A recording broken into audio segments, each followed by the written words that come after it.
नमस्कार, my name is DK और ये हमारी मॉडर्न इंडिया की 5वीं क्लास है। तो चलिए शुरू करते हैं। ब्रिटिश का नियंत्रण मैसूर पर। तो मैसूर पर ब्रिटिश नियंत्रण, और मैसूर पर ब्रिटिश नियंत्रण का मतलब है कि ये जो मैसूर है ये भारत का कौन सा एरिया है, तो ये हमारा प्यारा भारत है। और अगर आप देखो हम इसको दोबारा सही बनाते हैं, तो ये हमारा प्यारा भारत है। अगर आप देखो तो ये है कर्नाटक, और कर्नाटक ये है त्रावणकोर, और यहाँ पर है ये है हमारे पास मद्रास नहीं यार, मैसूर। तो यहाँ पर है मैसूर, और इसी क्षेत्र में है माहे। ये फ्रांसीसी बस्ती हैं, तो मतलब यहाँ फ्रांसीसी भी रह रहे हैं। और यहाँ पर बैठा हुआ है निजाम, तो ये है निजाम। और यहाँ है मराठा, और अंग्रेज यहाँ बॉम्बे में भी हैं। तो यहाँ पर अंग्रेज है, निजाम है, मराठा है, मैसूर है, ये सब लोग हैं। तो यहाँ पर झगड़ा तो होगा, तो ही रहेगा नहीं रहेगा। यहाँ पर जो ये मैसूर हैं, मैसूर का जो शासनकाल है, मैसूर पर गद्दी पर बैठते हैं हैदर अली। और हैदर अली गद्दी पर बैठते हैं, वह भी एक स्टोरी है। तो वे कैसे बैठते हैं, देखिए। जब हम बात करते हैं ना हैदर अली की, तो आप हेडिंग लगाओ हैदर अली। और हैदर अली गद्दी पर बैठते हैं 1761 में। लेकिन उससे पहले की स्टोरी समझ लीजिए कि वे कहाँ से आए हैं। देखो 1721 में तो हैदर का होता है जन्म, हैदर का जन्म। और उस वक्त के जो मैसूर के शासन हैं, मैसूर का शासक, और वो नाम मात्र का शासक है, जिनका नाम है चिन्ना कृष्णराज। और इसके वित्त मंत्री हैं, और कौन है इसके वित्त मंत्री, जिनका नाम है नंदराज। इनके यहां पर ही लालन पालन होता है हैदर का, हैदर अली। और हैदर अली ना एक मतलब अगर आप देखोगे सैनिक दृष्टि से एक बहादुर योद्धा है, और ये अपने दम पर सेना खड़ी करता है मैसूर की। और अपने दम पर ही ये 1755 ईस्वी में फ्रांस का सहयोग लेता है, और फ्रांस के सहयोग से एक डिंडीगुल, अपने एक क्षेत्र में डिंडीगुल में शस्त्रागार का निर्माण करवाता है, शस्त्रागार। और शस्त्रागार का निर्माण करवाने के बाद ये व्यक्ति फ्रांस का सहयोग लेता है। तो अगर फ्रांस का सहयोग ले रहे हैं तो अंग्रेजों के दुश्मन हैं। क्यों? क्योंकि फ्रांस और अंग्रेज एक दूसरे के शत्रु हैं। अगर आप देखोगे तो अमेरिकी उपनिवेशवाद छिनवाने में फ्रांस का सबसे बड़ा योगदान है, और फ्रांस के साथ युद्ध हो चुके हैं अंग्रेजों के। तो अगर फ्रांस का कोई सहयोग ले रहा है, उसकी सहायता से अगर वह हथियारों का निर्माण कर रहा है, आधुनिक टेक्निक का इस्तेमाल करके हथियारों का निर्माण कर रहा है, तो ये तो सीधा सीधा चुनौती हुई ना अंग्रेजों को। तो अंग्रेज सीधा सीधा चुनौती मानेंगे इसको। लेकिन अब ये शासक नहीं है, शासक बनता है 1761 ईस्वी में। तो 1761 ईस्वी में ये मैसूर का बनता है शासक, मैसूर का शासक। और जब ये अपने सिक्के चलवाता है, तो यहाँ के हिंदू लोगों को अपनी ओर आकर्षित करने के लिए ये अपने सिक्के, पहली बात तो तांबे एवं सोने के सिक्के चलवाता है, और उन पर शिव, पार्वती और विष्णु, ये कहने की बात ही नहीं है कि मतलब ये हिंदुओं के लिए पवित्र माने जाने वाले देवता हैं, उनकी तस्वीरें अंकित करवाता है, जिससे कि ये बड़ा समर्थन प्राप्त कर सके। तो कुल मिलाकर ये जो है 1761 में मैसूर का शासक बनता है। लेकिन क्योंकि फ्रांस के सहयोग के कारण ये अंग्रेज इसको अपना शत्रु मानते हैं, तो इस वजह से प्रथम आंग्ल मैसूर युद्ध होता है। तो प्रथम आंग्ल का मतलब होता है अंग्रेज, प्रथम आंग्ल मैसूर युद्ध। और क्यों होता है, कारण है फ्रांस के सहयोग से, मतलब फ्रांस का सहयोग करना। और फ्रांस को अगर कोई सहयोग कर रहा है तो वो अंग्रेजों का शत्रु है। तो सीधा सीधा फ्रांसीसियों का सहयोग।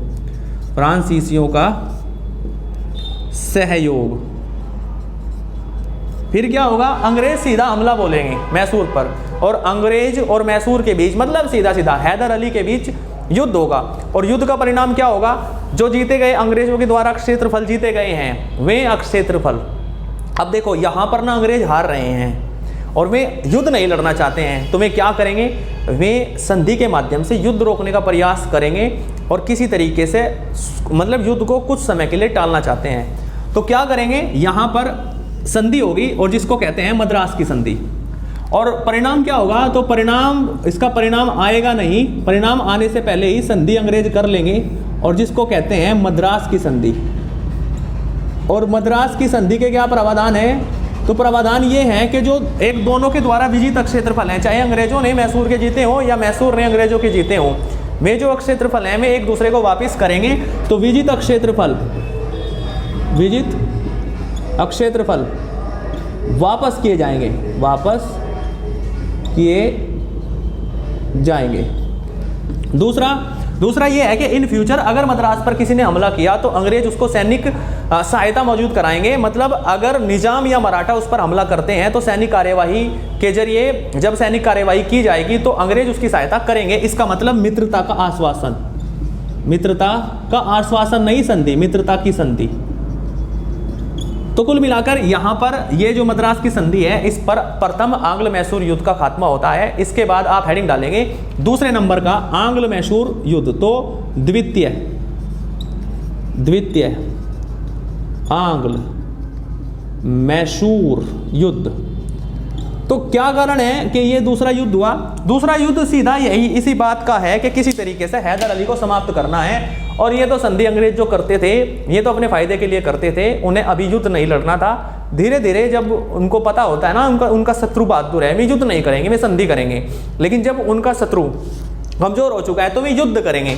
तो इसका मतलब अब स्थिति क्या, हैदर अली कमजोर हो चुका है? नहीं, कमजोर नहीं हुआ है अभी भी, ठीक है। थोड़ी बेवकूफ़ी है अंग्रेजों की, वो समझाने का प्रयास करेंगे क्या हो रहा है। देखिए मैं इसे मिटा दूं तो इसको मिटा देते हैं, लिखना चाहो तो लिख लो।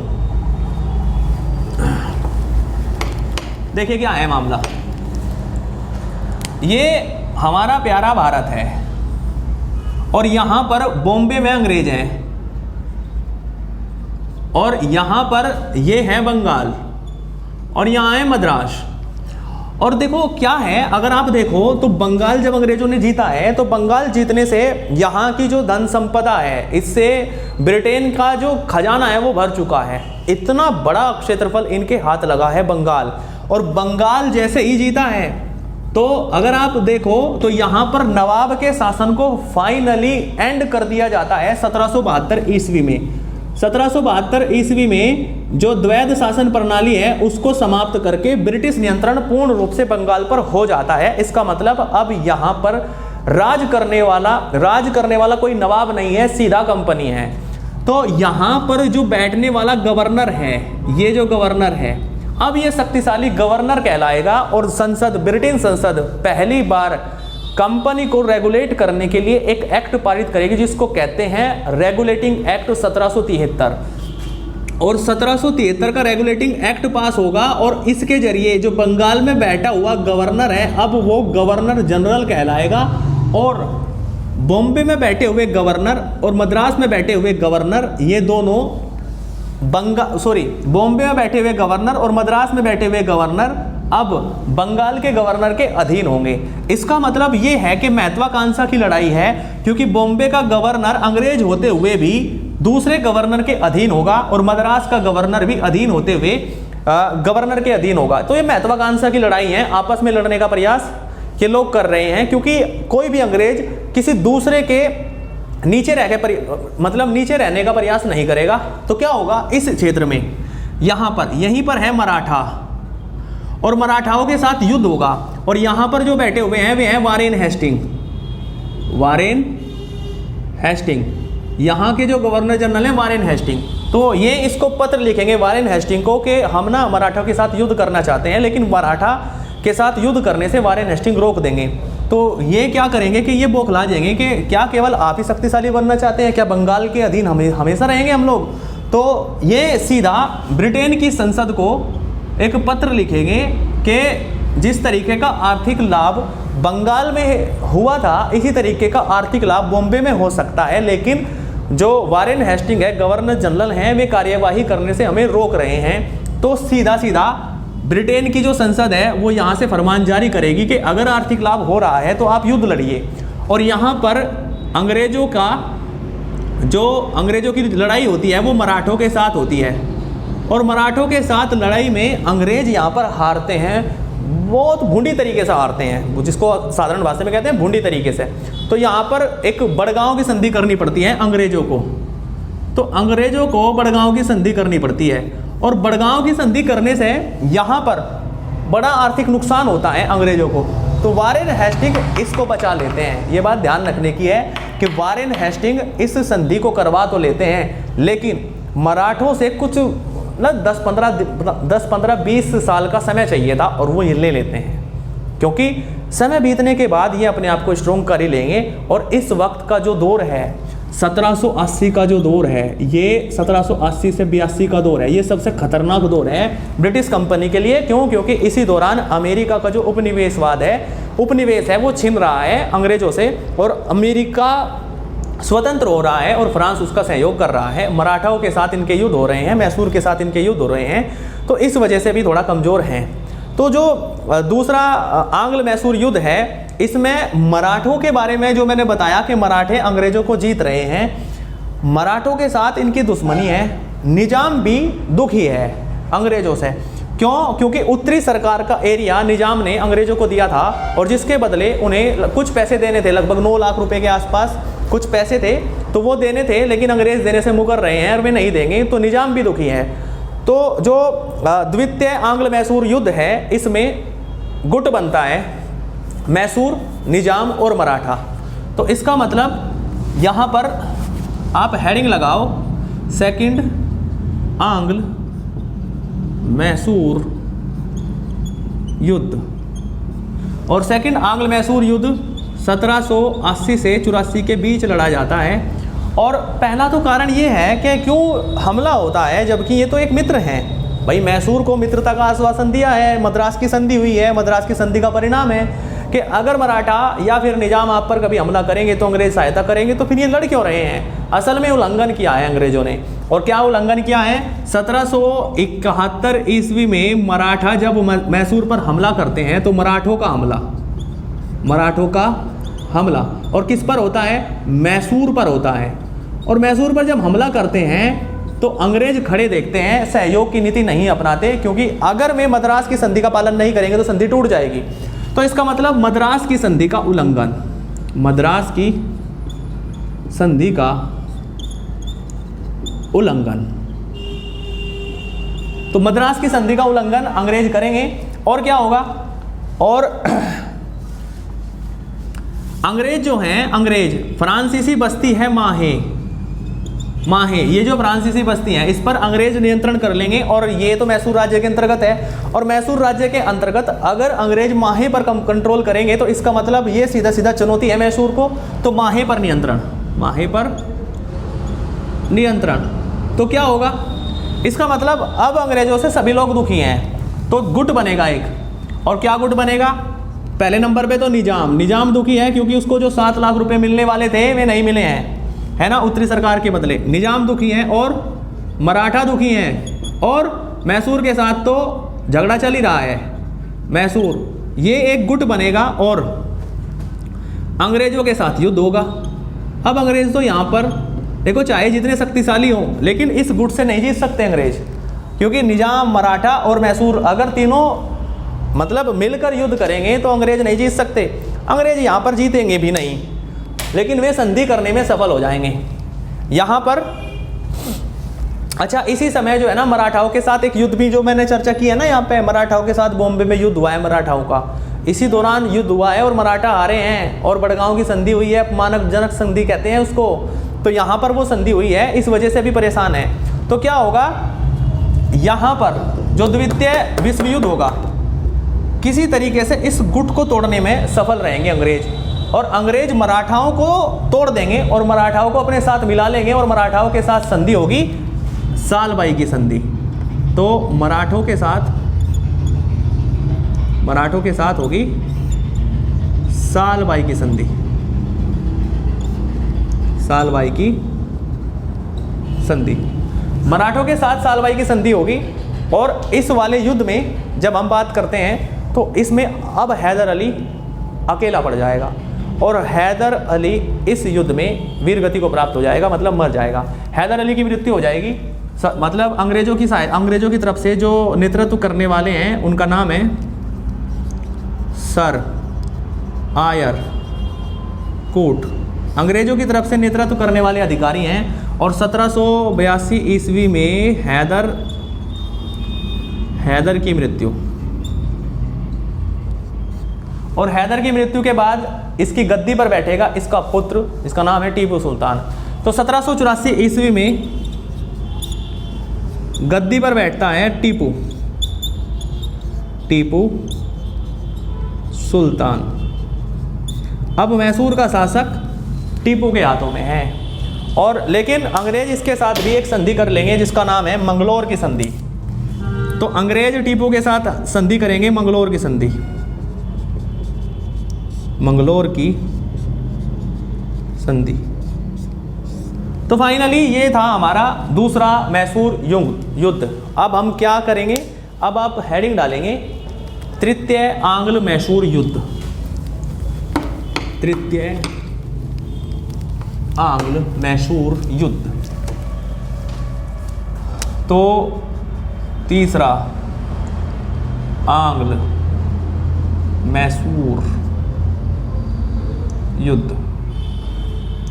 अब देखो यहाँ पर है हैदर, और हैदर जो है, अच्छा एक और बात है कि बंगाल का इस वक्त का जो गवर्नर है यहाँ पर बंगाल में, अब कॉर्नवालिस आ चुका है, लॉर्ड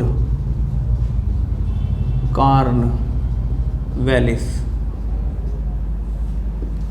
बंगाल का गवर्नर लॉर्ड कॉर्नवालिस है, और ये एक मित्र, मतलब जो है ना, जैसे ही भारत आता है तो सबसे पहले ये एक मित्रता की सूची जारी करता है और उसमें बताता है कि हमारे कौन मित्र है, लेकिन वहाँ पर टीपू का नाम नहीं होता। इसका मतलब अगर मित्र की सूची में टीपू का नाम नहीं है तो वो शत्रु है। तो मित्रता की सूची में टीपू का नाम नहीं, मित्रता की सूची में टीपू नहीं, और इस अगर मित्रता की सूची में टीपू नहीं है तो क्या करेगा टीपू? तो सीधा मान ही लेगा कि देखो अंग्रेज जो हैं ये सीधा सीधा हमारे शत्रु हैं, मित्र कुछ नहीं है, ये फालतू की बातें हैं, और सीधा टीपू हमला करेगा त्रावणकोर पर। और त्रावणकोर पर ब्रिटिश नियंत्रण होता है, मतलब ब्रिटिश के अधीन त्रावणकोर है। और थोड़ी देर पहले अगर मैंने आपको मैप दिखाया है तो त्रावणकोर ये वाला जो एरिया है, यहाँ पर टीपू सीधा हमला करेगा। तो टीपू करेगा सीधा हमला। ये कारण बता रहा हूं मैं, कारण क्यों ये युद्ध हुआ। तो त्रावणकोर पर टीपू का हमला, और अगर हमला कर रहा है तो सीधा सीधा अंग्रेजों पर हमला माना जाएगा और अंग्रेजों का हमला होगा। लेकिन ये स्थिति इसके बाप जैसी नहीं है। जिस वक्त हैदर गद्दी पर हैं उस वक्त उनकी जो कूटनीतिक कुशलता है वो बहुत अच्छी है, क्योंकि वो निजाम को, मराठों को अपने साथ कुछ समय तक ही लेकिन अपने साथ रखने में सफल रहा। वे कम से कम उसके खिलाफ नहीं हुए। लेकिन इस समय अंग्रेज निजाम और मराठों को अपनी साइड कर चुके हैं, मतलब एक 3 गुट बनेगा टीपू के खिलाफ। और उसमें अंग्रेज सबसे पहले नंबर पर अंग्रेज हैं और मराठा हैं, और मराठों के साथ निजाम है। इसको बोलते हैं त्रिगुट। और ये जो 3 गुट है ये लड़ेगा किसके साथ? टीपू के साथ। और ये बेचारा टीपू अकेला इस त्रिगुट को कैसे तोड़ेगा? तो फाइनली टीपू की हार होती है। तो इस युद्ध में होगी टीपू की हार, टीपू की हार। और हार में अब देखो अंग्रेज हैं, हारने के बाद सब कुछ लेंगे। तो अब इसका परिणाम देखो क्या मिलेगा। तो भाई टीपू के साथ जो है श्रीरंगपत्तनम की संधि होगी, श्रीरंगपत्तनम की संधि। और इस संधि से क्या प्राप्त होगा? देखो अंग्रेज लेंगे टीपू का आधा राज्य, टीपू का आधा राज्य। पहली बात तो आधा राज्य लेंगे, और क्या लेंगे? 12 महल का क्षेत्र लेंगे, 12 महल। और क्या लेंगे? और डिंडीगुल लेंगे, जहां पर शस्त्रागार का निर्माण किया था, डिंडीगुल लेंगे। और क्या लेंगे? और धनराशि लेंगे, धनराशि। और इस गुट में मराठा भी और निजाम भी दोनों हैं, इनको क्या मिलेगा? मिलेगा, लेकिन रूंगा, समझ रहे हैं? रूंगा, कुछ ज़्यादा नहीं देंगे। देखो क्या देंगे? मराठा को क्या मिलेगा? तुंगभद्रा नदी के उत्तर का क्षेत्र, तुंगभद्रा के उत्तर का क्षेत्र। और निजाम को क्या देंगे? निजाम को देंगे पेन्नार एवं कृष्ण नदी के बीच का क्षेत्र। आप ये सोच सकते हैं कि ये पूरे राज्य पर कब्जा क्यों नहीं कर रहे हैं? मैसूर जीत लिया है तो मैसूर को एक्वायर करें और बांट ले 3 जगह। अरे भाई ऐसा नहीं करेंगे अंग्रेज, क्योंकि देखिए अगर जीता है, देखो मैसूर को तो ये जब चाहे ले लेंगे, इस वक्त भी ले लेंगे, लेकिन अगर अभी बंटवारा किया गया तो जो जीती हुई धनराशि है वो 3 जगह बटेगी, अंग्रेज को मिलेगी, मराठा को मिलेगी और निजाम को मिलेगी। और अंग्रेज नहीं चाहते, क्योंकि देखो ये जो भूभाग है यहाँ पर, ये हमारे पास ये है निजाम और ये है मराठा, ये दोनों लोग हैं। अगर किसी भी तरीके से इनको आर्थिक सहायता दे दी जाए या इनको बड़ा भूभाग दे दिया जाए तो ये अपने सामने बड़ी चुनौती पैदा कर लेंगे, और बड़ी चुनौती किसी भी हालत में ये पैदा नहीं करना चाहते। इसका मतलब युद्ध का परिणाम इनके पक्ष में आने के बावजूद भी ये पूरा मैसूर राज्य नहीं ले रहे हैं, आधा राज्य ही ले रहे हैं, जिससे कि ये कह सके कि देखो मैं पूरा राज्य नहीं ले रहा हूं और इनको कम हिस्सा मिले। इसी पर जो वायसराय हैं वो क्या कहते हैं? लॉर्ड कॉर्नवालिस कहते हैं कि मैंने अपने शत्रु को पंगु बना दिया लेकिन अपने मित्रों को शक्तिशाली नहीं बनने दिया। यही कहते हैं, अंग्रेजों की यही नीति थी। मराठों और निजामों को देखो रुंगा देके भगा रहे हैं। तुंगभद्रा के उत्तर का क्षेत्र, पेन्नार और कृष्ण नदी के बीच का क्षेत्र निजाम को मिल रहा है। तो फाइनली यहाँ पर जो है टीपू बुरी तरीके से हारता है, आर्थिक रूप से कमज़ोर हो चुका है इसका राज्य, लेकिन फिर भी टीपू पूरी कोशिश करता है अंग्रेजों के साथ युद्ध करने की, लेकिन वो कोशिश है ना। तो अब जो है चौथा आंग्ल मैसूर युद्ध, तो 4th आंग्ल मैसूर युद्ध।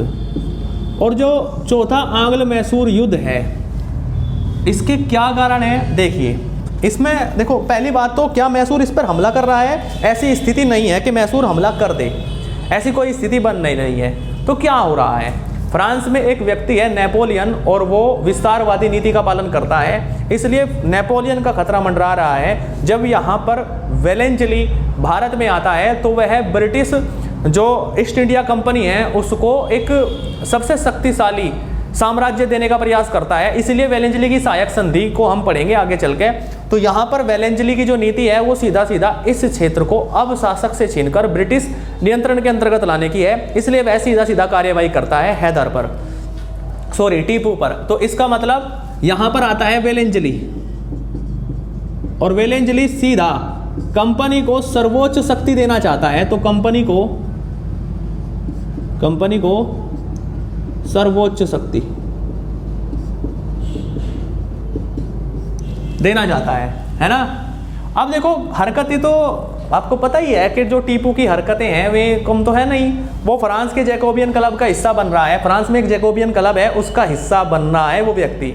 तो फ्रांस के जैकोबियन क्लब का हिस्सा, फ्रांस के जैकोबियन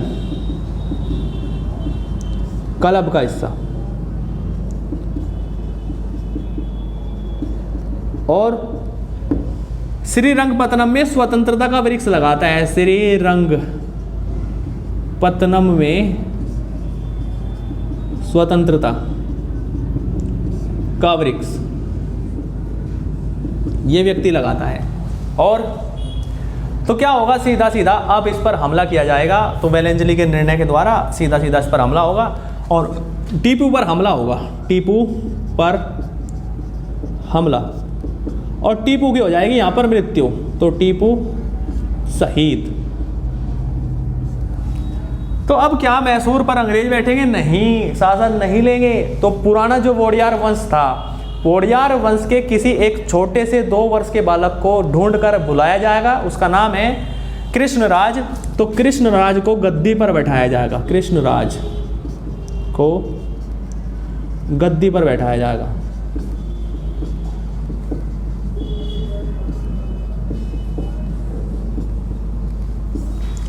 तो आज की जो क्लास है सीधा सीधा अब जो मैसूर है वह मतलब यहाँ पर वेलेंजरी एक दावा करता है कि पूर्व का साम्राज्य अब मेरे कदमों में है। तो इसका मतलब मैसूर पर अंग्रेज़ों का नियंत्रण हो चुका है। तो आपका बहुत बहुत धन्यवाद अगर आप यहाँ तक हैं। Bye bye.